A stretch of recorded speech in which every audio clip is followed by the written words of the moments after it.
Hi everyone, welcome back to another video from Editing Basics. In this video, I'm going to be showing you how to stop Alight Motion application from crashing. If the Alight Motion application is crashing on your device, then here are some troubleshooting steps you can try.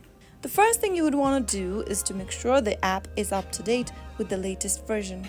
Open up your App Store or your Google Play Store and search for Alight Motion application. Look if there is an update button available once you open up the app. If there is one, tap on Update to download the latest version of Alight Motion on your device. Once you update to the latest version, you might be able to solve the problem, but if it still doesn't work, then also check if your device is running on the latest operating system. Open up Settings in order to check that.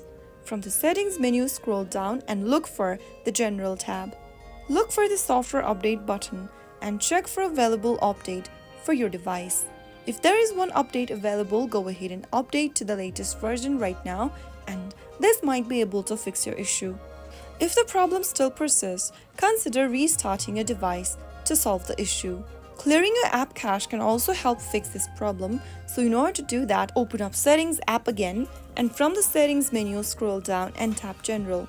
From the General tab, select iPhone storage, and then look for the Alight Motion application from the list. Tap on it once you spot it and then tap on Offload app. Tap the Offload app button once more and then reinstall the application again on your device. Doing this might also help you resolve your crashing issue on Alight Motion. So those were some of the fixes or pointers you can follow if you are going through the Alight Motion application crashing problem on your mobile device. If you found the video to be helpful, go ahead and give us a thumbs up. Don't forget to subscribe to the channel by hitting the subscribe button. Press on the bell icon so that you'll never miss another upcoming upload from us. I will be back again in the next episode. Thank you for watching.